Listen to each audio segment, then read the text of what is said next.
Hello everyone, welcome back. In the last video class, we had seen the leftmost derivation, rightmost derivation and parse tree for a given grammar. Today we focus on ambiguity in the grammar. Okay, so the ambiguity is nothing but an error in the grammar. So we can't reduce ambiguity completely from the grammar, but we can minimize the ambiguity. Let's check out how to minimize the ambiguity from the given grammar. So before the removing of the ambiguity, first check out what you mean by ambiguity and how to find out the ambiguity in the grammar. So sometimes a grammar may produce more than one parse tree for a sum of the strings it generates. So from given grammar you can derive more than one parse tree for a given input string. So if that is the case, then you are going to say the grammar is a ambiguous grammar. So check out the formal definition of ambiguous grammar here. A grammar G is ambiguous if and only if there is at least one string in a L of G. So the grammar you had written for a particular language. So language has a valid strings. So for a valid strings of the language, if your grammar is producing more than one parse tree, then you are going to say the grammar is an ambiguous grammar. So take one example and check out. So here BL equal to that BL, or you can say L equal to W. W belongs to open and close bracket. Okay. So it is a language which produces the balanced parenthesis. So what are the parentheses you have considered here? Rounded bracket.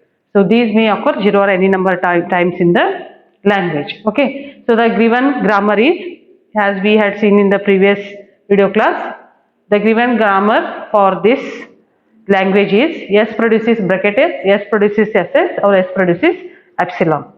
So we are going to derive a string from this grammar is open bracket, close bracket and open and close bracket. So sequence of bracket you are generating. In the sequence, the first bracket contains the nested brackets. Okay. So we'll start with the derivation. So here I am going to use a LMD, that is a leftmost derivation. So I am going to use the grammar and I try to derive a given string from this grammar by using LMD, that is leftmost derivation. Okay. So first I start with a S. Yes, I will derive as bracket S, or I should take it as a SS. See, sequence of brackets I want. So sequence of bracket means I should derive this S as what? Yes, yes. Okay. Next, this S is derived as using the rule number 1. So this is a rule number 1, this is a rule number 2, this is a rule number 3 here.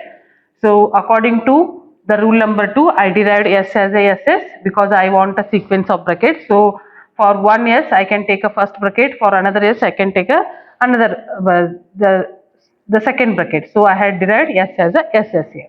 So in the next step I am going to derive, see, this is the leftmost derivation. So I go on derive the leftmost non-terminal first. So what is the leftmost non-terminal here? Yes. So what I must derive for this? So S is derived as bracket S. According to the rule number 1, I will derive this S as a bracket S, and this S I will write as it is. Next, so I have what? The first bracket, first outer bracket I have. So in that I want a one more bracket. So what I must derive for this S? So I will derive this S according to the rule number 1. I will derive this S as what? So this bracket I will write as it is, this bracket I will write as it is. For this S, I will derive this S as bracket S bracket, and this S I will write as it is. Okay. Next, so in the next iteration I will derive this S as E. This is a terminal symbol, this is a terminal symbol. So what is the first non-terminal? And I move from left to right, it is a yes. So I will derive this S as a epsilon in the next step using the rule number 3. Okay. Next, so this is a terminal symbol, this is a terminal symbol, I will write as it is. So what is the next leftmost non-terminal? That is a S only. So what I must derive for this S? According to the rule number 1, I will derive this S as bracket S. See, now I have what? The nested brackets I already have. Next I have a next sequence of brackets. So next sequence of bracket also I have. So what I must derive? See. So here I have a one more non-terminal, that is yes. So I should nullify this non-terminal. So how to nullify this? By substituting s as a epsilon according to rule number 3. So once I substitute this s as a epsilon, what I get? Open bracket, so nested bracket followed by one more sequence of bracket. Okay. So check out at the end of the derivation, I get the input string. Okay, when I apply the LMD. So again, I will apply the LMD only to parse the given input string. So here I start with a yes. So yes is derived as yes. Okay. So first yes I will derive as again yes. Next this yes is derived as bracket s, and this yes I will write as it is. Next this yes is derived as one more bracket s, and these two yes I will write as it is. Next I will substitute epsilon for this. So what I get? Open bracket, close bracket, open bracket, close bracket, and these two s are followed by that. Next for this yes I will substitute epsilon. So here I will substitute epsilon for this. So what I get? I get only yes. In the next iteration I will substitute bracket s. Yes produces bracket s for this s. So what I get? Bracket s. In the next iteration I will substitute this s as a epsilon. So once I substitute this as a epsilon, what I get? Open bracket. So nested bracket I get followed by a sequence of brackets. So I get a sequence of bracket here. So I had applied the LMD twice here, leftmost derivation twice. So check out the parse tree for this. So parse tree for first one is yes I substituted as yes according to this. Next this yes is substituted as what? Bracket yes bracket. Okay. Next this yes is substituted as bracket yes bracket. Then I had substituted this s as a epsilon. Okay. Next this s is substituted as open bracket yes close bracket. Then I substituted this as a epsilon. Okay. So this is a parse tree for first derivation where I had used the LMD. Next for a second derivation, check out what parse tree I get. So s produces yes. Next this s produces yes. Next this s produces bracket yes. Next this s produces bracket s, and here I am going to substitute the epsilon. Next for this s I had substituted the epsilon, so I will write here epsilon. Next for this s I am going to substitute what? I am going to substitute bracket s. In the next iteration I will substitute this as a epsilon according to this derivation. Now these are the two parse tree I got.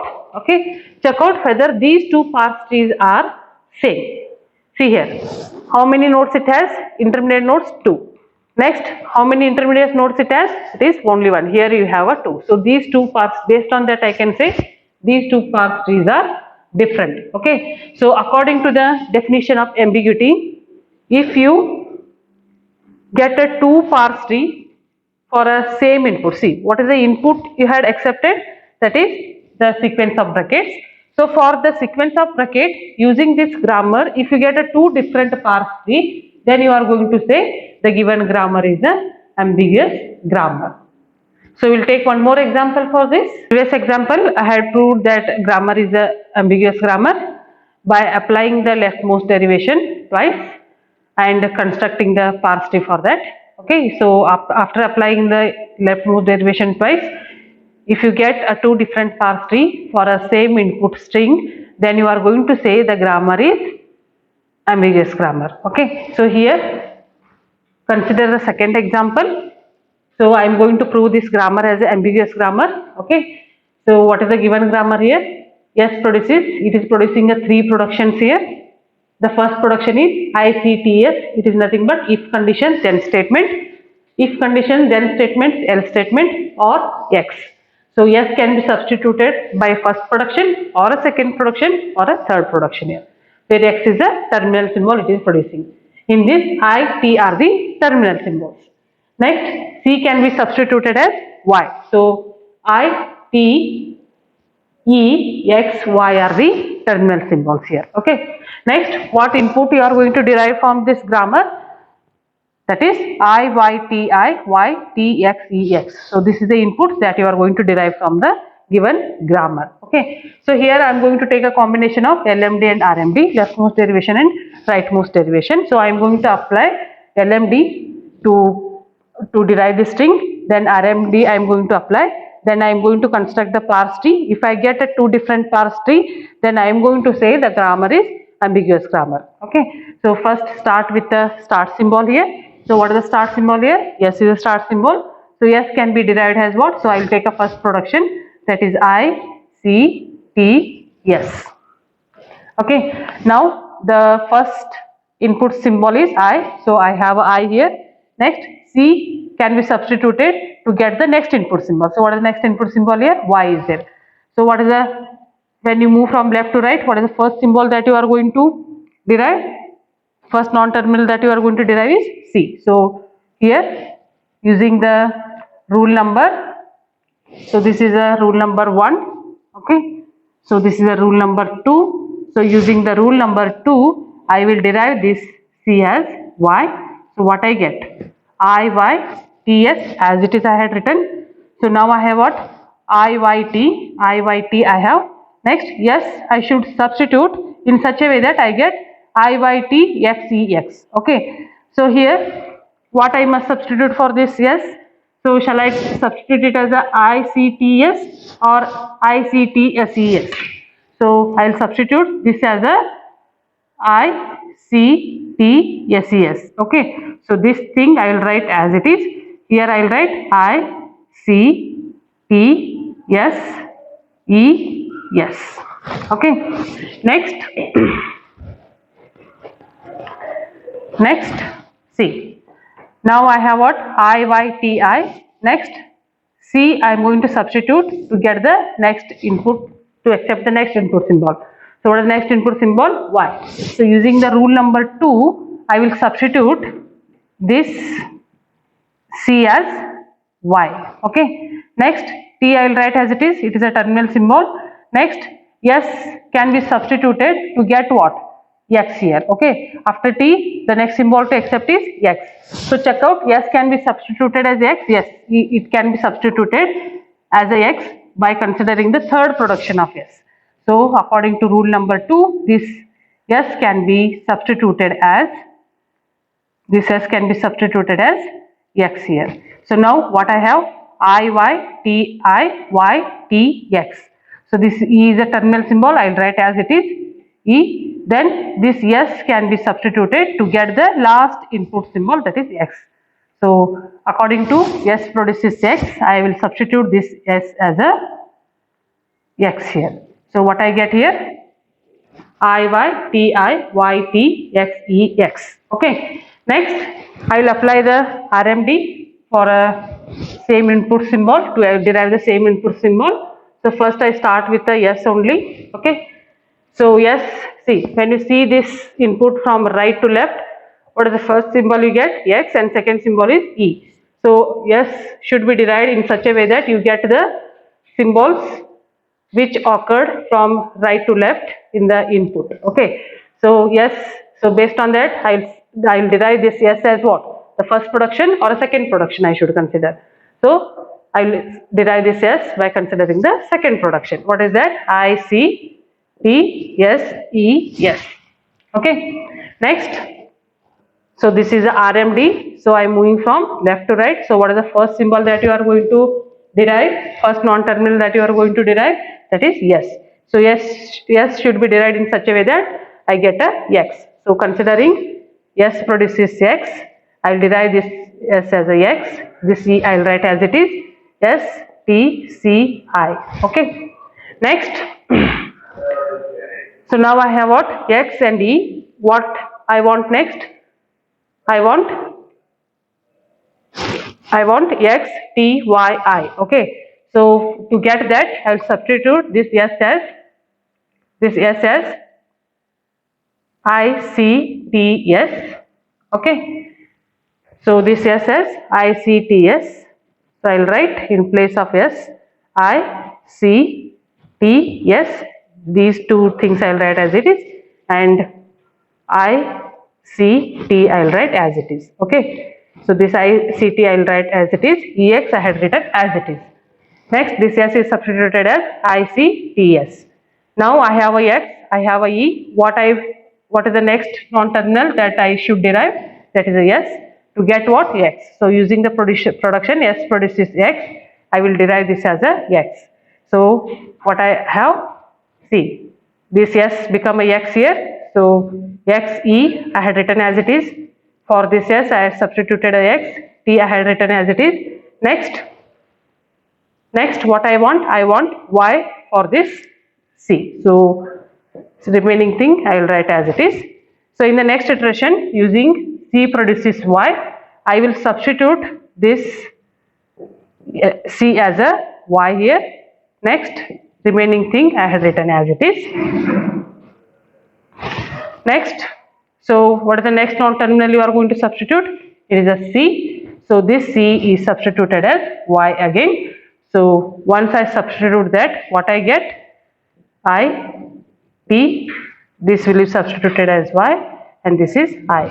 So check out what I get at the end. I, Y, T, I, Y, T, X, E, X. So this is the input string I had got after applying the rightmost derivation on a given grammar. Okay. Next, I should draw the parse tree for this. Okay. So first, I will draw the parse tree for this leftmost derivation. First, I should start with what?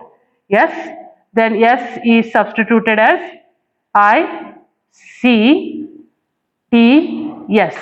So what are the intermediate nodes? Intermediate nodes are only the non-terminal. So I and T are the terminal symbols. So these are the leaf nodes in this case. What are the non-terminal symbols? C and S. Next, in the next iteration, I am going to derive this C as a Y. So Y is again a terminal symbol here. Next, in the next iteration, I am going to derive this S as what? I, C, T,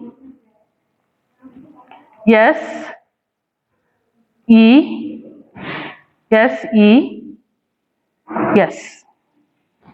So here, what are the non-terminal symbols? So non-terminal symbols become a intermediate nodes here. So for this T, I am going to substitute in the next iteration as a Y. So I, Y, T, I, Y. Next, this T as it is. Next, in the next iteration, I will substitute this S as a X. Next, in the next iteration, I am going to substitute this S as a X. So this is a parse tree I get when I apply the LMD. Check out the parse tree for the RMD here. So I should start with the S. So S in the first iteration, it is substituted as I, C, T, S, E, S. Okay. Next, in the next iteration, this T is it is a RMD. So we are going to substitute the rightmost non-terminal. So in the next iteration, this S is substituted as X. Okay. In the next iteration, this S is substituted as I, C, T, S. Okay. So when you move from right to left, what is the next terminal you are going to substitute? It is a S. So S is substituted as X. S is substituted as X here. In the next iteration, this C is substituted as Y. Next, in the next iteration, this C is substituted as a Y. So you will get what? Rightmost derivation for the given input string. So check out compare these two parse tree or check out these two parse tree whether they are same. No, they are not same. So you will get what? Two different parse tree for a given input string. So based on that, I can say the given grammar is a ambiguous grammar. So here I had taken a pair of LMD and RMD. In the previous example, we had applied the LMD twice. Okay, you can use any of the method. Next, in the next example, we will apply the RMD twice and check out can I prove a grammar as a ambiguous. Consider the next example. Check out the given grammar here. So the grammar has the three non-terminal S, A, B. So S produces two production, that is S produces AB or S produces AAB. Next A produces small a or AA. Next B produces B. The given input string that I am going to derive from this grammar is AAB. So here I am applying the rightmost derivation twice and constructing the parse tree for the same. So if I get two different parse tree, so I am going to say the given grammar is ambiguous based on that. Okay. So I am going to apply RMD on the given input string. So first I start with the start symbol. So what is the start symbol here? Yes. Yes, I will derive as AB. As this is RMD, I am going to replace this B first because it is a first non-terminal when I move from right to left or when I check from right to left. So this B can be substituted, it has only one production, so B can be substituted as small b. So according to the rule B produces B, I will apply this as a B. I will write B for this capital B. Next, this A I will write as it is. In the next iteration, I will derive this A as what? See, now I want 2 A's. So 2 A's I will get, see, I can derive A as a single A or a AA. So as I want a 2 A's, so I will derive this A as A produces AA. So here AA. So now I got what? B and A. Next what I want? I want A. So by considering the production A produces A, I will derive this capital A as small a. So what I get? B, A, B at the end. Okay. Next, what is the parse tree for this? So I am going to start with the S. S is derived as A, B. Both are non-terminal, so both become a intermediate nodes here. Next, in the next iteration, it is derived as a B. In the next iteration, this A is derived as what? A. In the last iteration, this A is derived as small a. Okay. So this is a parse tree for this rightmost derivation. Next, see, by considering the S other production, I can derive this AA by using a different productions of the S. So check it out. So here also I am applying the RMD. Okay. So first I will derive this S as what? AAB. I can derive because S has another production, that is AAB. Next, so using the production, S produces AAB. Next, so I must replace what? The first rightmost non-terminal. So what is the first rightmost non-terminal here? It is a B. So B I am going to derive. See, already I have a AA. So B should be derived in such a way that I get a small b. So B is derived as what? B in the next iteration. So what I get? I get AAB. What is the parse tree for this? So I am going to start with the S. S is derived as AAB. So these are the terminals, or you can say the leaf nodes. Next iteration, B is derived as a B. So check out the parse tree of both derivation. So here I have how many intermediate nodes? 3 intermediate nodes. 3 intermediate nodes. But here I have only one intermediate node. So based on that, I can say I have a 2 different parse tree for a same input. So I had derived that input string by using the same grammar. So what I get? I get a 2 different parse tree. So when I get a 2 different parse tree, I am going to say the grammar is a ambiguous grammar. Okay. So in the first example, I had applied leftmost derivation twice. In the next example, I had applied leftmost derivation and the rightmost derivation, and I had proved the grammar is ambiguous grammar. In this example, I had applied the rightmost derivation twice. So use any one of these methods to prove a given grammar is the ambiguous grammar. Either you choose leftmost derivation twice, or you apply the leftmost derivation and rightmost derivation, or you apply the rightmost derivation twice. Okay. So if you, after applying this, if you get a 2 different parse tree, then you are going to say the grammar is ambiguous grammar. Thank you. I hope you understood this.